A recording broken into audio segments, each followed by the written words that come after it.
Aku kayak artis saya di video. Aku gak kenalan ya, aku kenalin temenku aja. Ini Ahmad Fahril Aziz.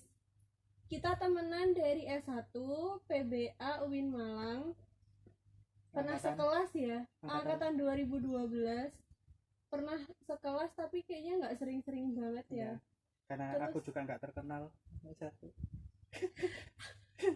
terus habis itu lulus, lost contact, dia di Jombang, aku tetap di Malang.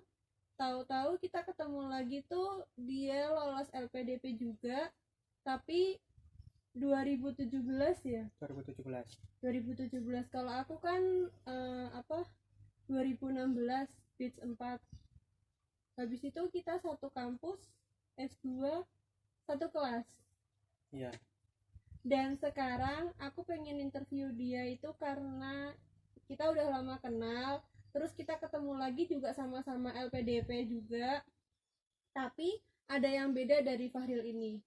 Jadi dia tuh S1 dulu kupu-kupu, kuliah pulang, nggak pernah kelihatan aktif-aktifnya apa-apa gitu. Tahu-tahu aku dapat kabar kalau dia tuh jadi ketua PK. Itu tuh kayak amazing banget gitu loh. Fahril gak lapo-lapo pas S1 tahu-tahu ketua PK itu wow banget guys. Dia memimpin satu kegiatan yang berbagai usia, berbagai penjuru kota dan harus menghandle itu. Ya. Dadakan pula. Jadi di sini kita mau bahas tentang LPDP tapi bukan tentang syarat dan ketentuan gimana cara daftar, bikin akun sampai input data segala macamnya enggak, tapi before after jadi awardee. Ya, karena mungkin kalau syarat kan teman-teman bisa baca sendiri di buku panduan ya. Jadi tiap tahun juga syaratnya beda, jadi bisa lebih lengkapnya bisa di buku panduan. Kalau tips dan trik juga di seminar-seminar tentang beasiswa juga sudah banyak diulas. Di setiap kampus Ya, pasti ya. ada Di akun-akun lain mungkin di YouTuber lain juga ada yang ulas. Iya, aku juga ada video sebelumnya. Jadi mungkin lebih banyak input jika kita tahu apa sih before after setelah jadi awardee atau bagaimana. Jadi tidak hanya syarat, tidak hanya tips dan trik gitu. Auto jadi terkenalkah, auto apa gimana gitu ya kan? Iya. Ya udah langsung aja. Pengalaman kamu sebelum jadi awardee sampai bisa jadi ketua PK gitu misalnya. Jadi kan saya kan sama kamu kan satu angkatan ya, sama Aulia satu angkatan di PPA 2012, kita lulus 2016. Tapi setahun sebelum lulus itu saya kan PKL di Thailand, semacam ngajar gitu. Terus semacam ngajar gitu. Nah setelah pulang dari Thailand itu memang rencana paling dekat dan paling gampang ya balik lagi karena ditawarin balik ngajar. Sudah bahas macam-macamnya, persiapannya dan lain-lain. Kemudian ternyata waktu saya ikut kegiatan salah satu volunteer di Jombang, HP saya jatuh. Waktu itu lagi sibuk-sibuknya skripsi, jadi putus komunikasi dan nggak kepikiran beli HP baru dan nggak punya duit juga sih. Jadi fokus skripsi, kemudian jadi putus kontak sama pihak Thailand. Balik lagi ketika sudah punya HP itu udah diisi orang lain. nggak jadi ke Thailand. Jadi setelah lulus pulang ke Jombang, akhirnya ngajar ke sekolah sama bikin bimbel.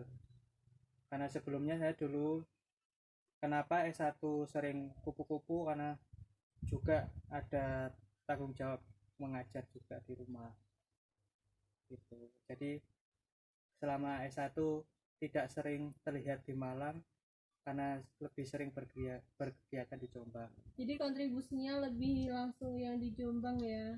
Makanya nggak famous di Malang ya. Iya. Meskipun sekarang juga nggak famous juga. Allah.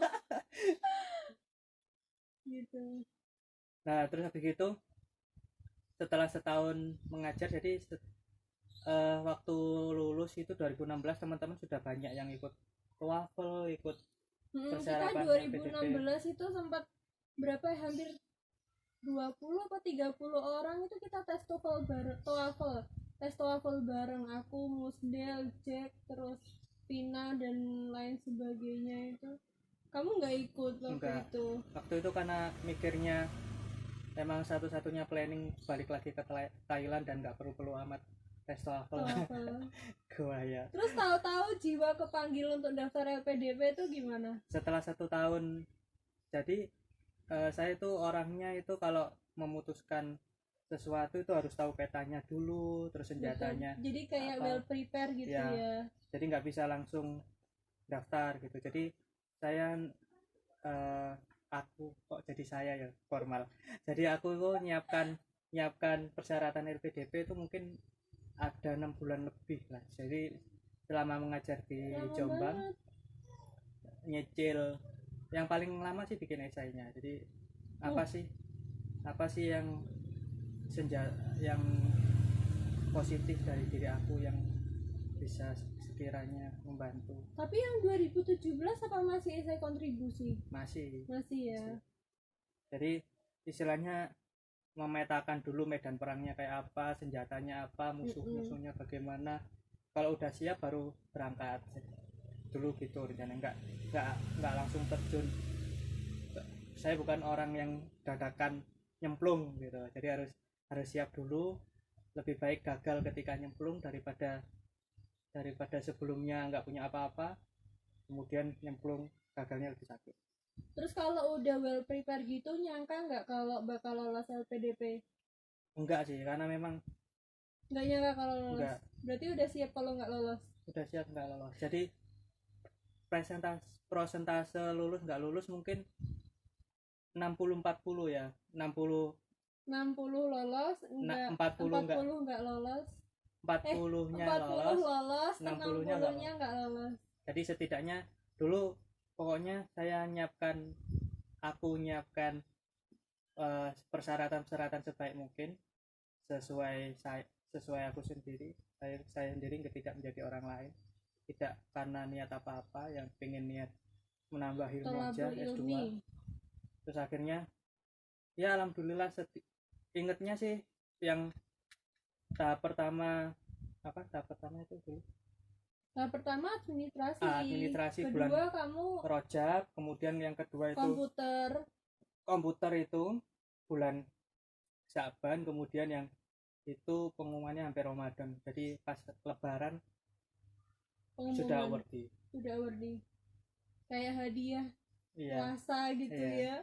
Dapat apa namanya Lailatul Qadarnya tuh. Jadi istilahnya saya ngumpulin dapat barokahnya bulan Rajab, Syaban. Masya Allah. Mungkin itu. Jadi bukan karena pinter, bukan karena apa, tapi lebih ke beruntung sih untuk lolos ke LPDP itu. Kalau saya pribadi, karena pas di tahap akhir substansi wawancara, ketemu banyak orang, banyak yang lebih pintar sebenarnya. Kayak kita tuh nggak ada apa-apanya gitu dibandingkan yang lain. Aku juga waktu ketemu di PK itu seumuran sama kita, tapi dia udah 3 kali penelitian, dan penelitiannya tuh di luar negeri semua. Aku kayak yang aduh, aku tuh cuman remah-remah peye gitu loh. Nggak ada apa-apanya. Meskipun di sekitar kita itu pasti sering Aulia nih keren, gini gitu kan. Tapi waktu aku di tengah-tengah PK, di tengah-tengah orang wardi lainnya tuh, ya Allah, bener-bener nggak ada. Iya, makanya ada pepatah di atas langit masih ada langit. Kita kadang udah stay di satu tahap, sudah bangga di satu tahap, padahal di atas kita itu masih banyak lagi yang lebih keren, masih lebih sama pintar. Kayak gini, semakin kita belajar tuh semakin kita merasa bodoh. Iya, kayak gitu. Jadi di sini tuh bisa ditarik kesimpulan apa? Jadi award di LPDP tuh nggak harus yang awalnya dia pinter berprestasi dan lain sebagainya. Ini laki ya, Ya. faktor laki juga. Selain faktor beruntung juga harus memenuhi kriteria yang dicari LPDP sih. Jadi untuk yang mencari yang mengabdi, kontribusi, ya, integritas ya, itu kayak gitu-gitu kan yang LPDP. Jadi tidak harus kita punya kontribusi besar atau banyak, tapi kecil tapi bersinambungan, atau kita punya apa ya, daya beda terhadap orang-orang lain, mungkin struggle-nya, mungkin daya bantingnya, bersyukurnya, karakter yang buat beda. Kalau yang dari wawancara kan kita bisa bedain anak satu dan anak lainnya kan dari karakternya, dari ketika kita berbicara akhirnya kita tahu, oh ini gini, ini bohong, ini jujur, bener. ini mana yang benar-benar lebay. Dia yang berjuang untuk LPDP-nya, mana yang asal-asal nyoba gitu. Orang yang sering nanya ke aku gimana biar lolos LPDP, pasti itu di ujung tipsnya aku bilang gini, di setiap diri orang itu punya power. Jadi kamu harus yakin dengan power dalam dirimu sendiri. Yakin di situ. Soalnya kalau kita nggak yakin sama diri kita sendiri, gimana kita mau meyakinkan orang untuk bisa menerima kita? Makanya tadi saya bilang kan, kalau aku kan nyiapin dulu senjataku, ya fokusnya ke senjata kita, nggak usah fokus ke orang lain.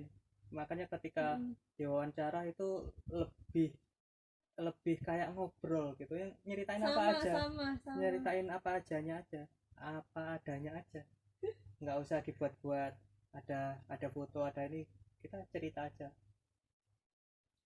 Jadi juga jangan kayak mengukur kemampuan orang ya. Jadi bandingin kemampuan kita sama kemampuan orang itu nggak usah banget, karena itu bakal bikin kita down ketika kita menemukan orang lain bakal lebih baik dari kita, karena itu pasti emang ada. Tapi yang balik ke situ tadi, kalau kita yakin sama power kita, terus kita udah usaha maksimal, kita mampu, insya Allah hasil nggak mengkhianati usaha kok. Karena mungkin kalau kita keseringan ngadep atas, kita lupa akhirnya bawah.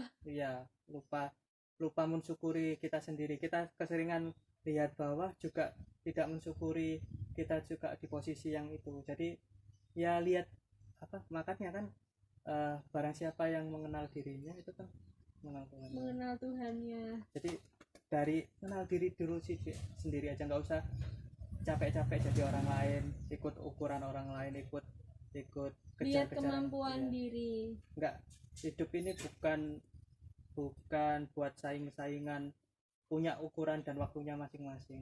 Setiap bunga mekar pada waktunya. Terus selanjutnya setelah udah kayak gitu jadi ketua PK, PB dulu atau PK dulu? PK dulu. Jadi PK saya dadakan, PK-nya 112. PK 112 Mahawira. PK 112 Mahawira Agadi Surya. Terbang tinggi menginspirasi. Iya, kayaknya gitu. Lupa. Saya udah lama ya, hampir 2 tahunan. Habis itu PB. Jadi panggilan PB itu ketika akhir-akhir PK, tapi awalnya nolak karena yang saya kan pakai TOEFL katanya awalnya nggak usah, tiba-tiba dipanggil dan dapatnya awalnya merekomendasikan di PB di Malang, tapi kemudian dapatnya di Jogja selama 6 bulan. Habis itu kuliah, ini juga yang salah satu bikin aku kaget tentang Fahril. Dari dia yang S1-nya kayak gitu tadi, cuman kupu-kupu, kuliah pulang, tahu-tahu jadi ketua PK. Aku jadi kayak ada keyakinan tersendiri ke Fahril gitu loh. Ini temanku tuh berarti sebenarnya dia punya leadership yang bagus. Dia punya sesuatu yang sebelumnya waktu S1 tuh belum kelihatan. Mulai kelihatan waktu S2, habis itu waktu LPDP, terus habis itu waktu S2 dia juga pelopor yang diriin Satu Nasi Satu Hati. Jadi kayak bagi-bagi nasi gitu loh. Awalnya dulu yang donatur ya anggota-anggota, tapi makin lama sekarang Di Jombang ada, di Surabaya ada, terus mana lagi? di Tangerang. Itu jadi kayak ini bener, wes gak usah diragukan lagi. Sejak aku tahu kalau dia ketua PK, oh berarti ini dia ada nanti, entah di kementerian, entah di DPR, entah Amin, amin. presidennya. Jadi proses mencari jati diri saya itu jadi diri saya yang sekarang itu ketika malah banyak di Jombang. Jadi ketika kuliah, kegiatan-kegiatan di Jombang, kegiatan sosial ya banyak ya, kegiatan mulai dari ikut kelas inspirasi, volunteer Jombang, banyak waktu itu. Kesenian juga di Serat Jombang. Iya, kamu kan suka apa itu namanya letter-letter Ya, gitu ya. lettering. Jadi Dinding-dinding karena ada dicoret-coret. karena ketemu banyak orang, ketemu banyak yang masukan-masukan, akhirnya 1 tahun setelah lulus itu apa ya, jadi banyak nilainya banyak lah daripada gitu. Jadi setelah itu apalagi ketika PK belajar banyak banget, meskipun saya bukan ketua PK yang baik di PK 112 teman-teman. Tapi banyak belajar dari orang-orang hebat di PK 112. Ada 126 anggota dalam negeri, luar negeri, afirmasi. Dan waktu itu kamu sempat diapresiasi langsung sama Bu siapa? Karena kalian sama-sama dari pelosok. Oh iya, Bu siapa ya? Lupa. Ayo ya Allah. Lupa.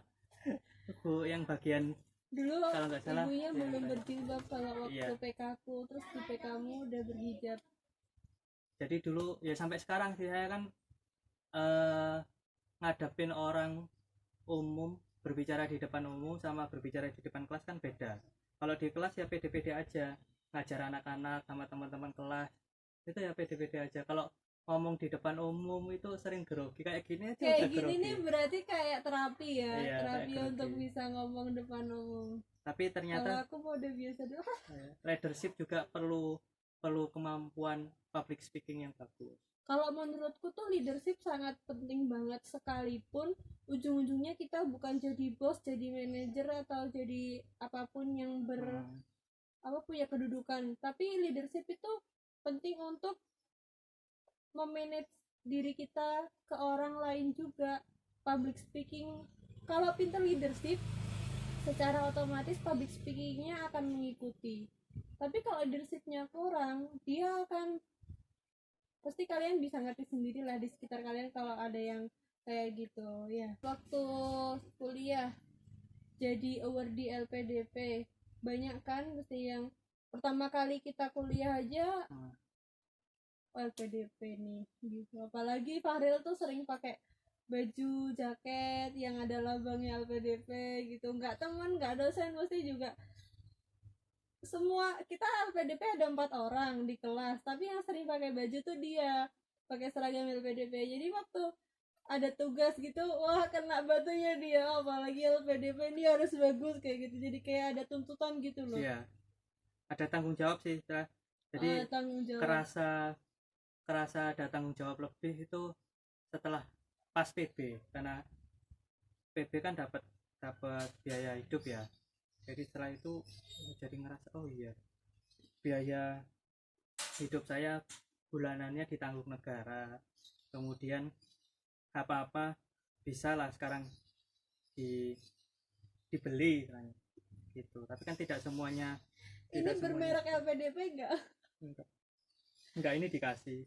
Itu balik lagi, kalau kita menerima banyak juga seharusnya lebih bisa memberi banyak, tanggung jawabnya banyak. Jadi tidak hanya setelah jadi awardee itu tidak hanya uangnya yang nambah, tanggung jawabnya juga nambah. Oh anak ini LPDP, oh anak ini gitu. Jadi tanggung jawab sosialnya juga ada, juga tanggung jawab dari keuangannya dikelola seperti apa. Jadi setelah saya menerima uang itu lebih banyaknya ditabung, ada yang bantu adik, untuk keluarga. Tiap orang punya kisah ya, ada ya, bagaimana mengelola uang LPDP-nya ya. Nama Instagrammu apa? Fahril Ahmad, Fahril_Ahmad, nanti aku cantumin ya, cantumin aja. Jadi awalnya berdirinya SNSD kan nggak sengaja. Waktu waktu itu kayak kalau nggak salah habis sholat subuh mikir kalau ngasih satu orang, saya pribadi ngasih satu kotak terus nggak rutin gitu kan, yang terima kan dikit. Gimana kalau misalkan nyari teman-teman lain biar yang terima lebih banyak dan lebih rutin, setidaknya meskipun dari satu nasi bisa memberikan arti kepada Akhirnya orang. sekarang seminggu 2 kali ya? Ya, seminggu 2 kali dan alhamdulillah. Dan di kota-kota lain juga ada. Sudah. Jadi awalnya bikin status di WA, saya punya niatan nih bagi nasi tiap hari ini. Aku juga ada ditawarin. Ada yang gabung nggak, terus akhirnya mulai dari 5 orang urunan sendiri, akhirnya sudah punya donatur. Sekarang sudah jadi satu nasi satu hati STMJ Surabaya, Tangerang, Malang, Jombang. Enak. Terus kalau pas jadi kuliah lebih banyak yang orang yang terbantu akhirnya. Kuliah awardee, kuliah sebagai awardee, kuliah S2, terus sekarang udah mau tesis. Nanti sekalian tipsnya buat teman-teman yang mau daftar 2020. Tips apa nih? Tips lolos LPDP. Oh ya, jadi setelah kuliah ya itu, jadi tanggung jawab sosialnya, anak ini LPDP, jadi tekanannya lebih banyak, lebih dituntut banyak, karena balik lagi orang-orang lihat secara tampak mata kan, dibiayai negara. Padahal aslinya dibiayai nggak dibiayai itu juga tanggung jawabnya sama ya. Kalian kan yang nggak dibiayai negara, dibiayain orang tua atau sumber dana yang lain, jadi juga sebenarnya sama aja ya, seharusnya tanggung jawabnya sama. Cuman memang di Indonesia ini LPDP itu bener-bener WOW gitu di mata orang, kayak langsung di pundak tuh gula yang direbutin banyak semut. Ayo dong, apa tips dan trik? Ya itu sih, kenali potensi diri, tahu kurang lebihmu di mana, terus syarat-syarat LPDP itu apa aja, dilengkapi dengan sebaik-baiknya, itu aja sebenarnya. Jadi ibarat nyari konsumen gitu, konsumennya tipenya ini, kita harus menyesuaikan ini. Mau nasi goreng, kita harus bisa bikin nasi goreng gitu. Jadi nyesuaiin aja sih, lebih pintar membawa diri dan menyesuaikan diri di situasi dan kondisi yang mungkin berbeda dan beragamnya. Nanti ketemu banyak orang, pasti juga ketemu banyak pemikiran, menyesuaikan diri kita sendiri di lingkungan. Kalau harapan kamu buat calon awardee khususnya UIN Malang, kan PBA UIN Malang kalau sadar nggak sadar menurun drastis loh, Bil. Iya. Gimana saran kamu yang khusus untuk awardee UIN Malang? Apa ya, persaingan di bahasa Arab mungkin sekarang di zaman milenial ini lebih sedikit ya, karena peminatnya bahasa Arab. Tapi ya balik lagi, kita belajar bahasa Arab tidak hanya sebagai keilmuan, tapi juga ada unsur agama di situ. Mungkin saya juga mikir awalnya dulu pengen pindah jurusan, tapi malah dengan tetap di bahasa Arab dapat LPDP. Ya, aku juga tadinya pengen manajemen loh, karena jadinya luas kan, tapi enggak, Allah menggerakkan hati untuk tetap di bahasa Arab. udah gitu aja. Kenapa terus kemudian ketika milih UIN LPDP bahasa Arab, pilihan tepat apa? Tonton di video sebelumnya. Iya, UIN Malang harus, dan alasannya juga ada di situ. Oke. Tonton ya video sebelumnya. Yaudah, cukup sekian, makasih atas waktunya udah mau hadir. Mohon maaf kalau misalkan agak kikuk karena nggak biasa, saya bukan pembicara yang baik. Nanti kita bikin video selanjutnya ya, tentang apa mainan. Enggak juga, unboxing. Ya udah, cukup sekian, terima kasih Faril udah datang. Jangan lupa untuk suka, sebarkan, dan komentar. Subscribe-nya langganan. Jangan lupa berlangganan juga dan bunyikan loncengnya. Thank you. Lebih banyak Anda subscribe, membantu orang ini. Membantu Allah ya. Iya. Iya, makasih banget. Jadi lebih semangat nanti bikin videonya. Thank you. Assalamualaikum Waalaikumsalam. warahmatullahi wabarakatuh.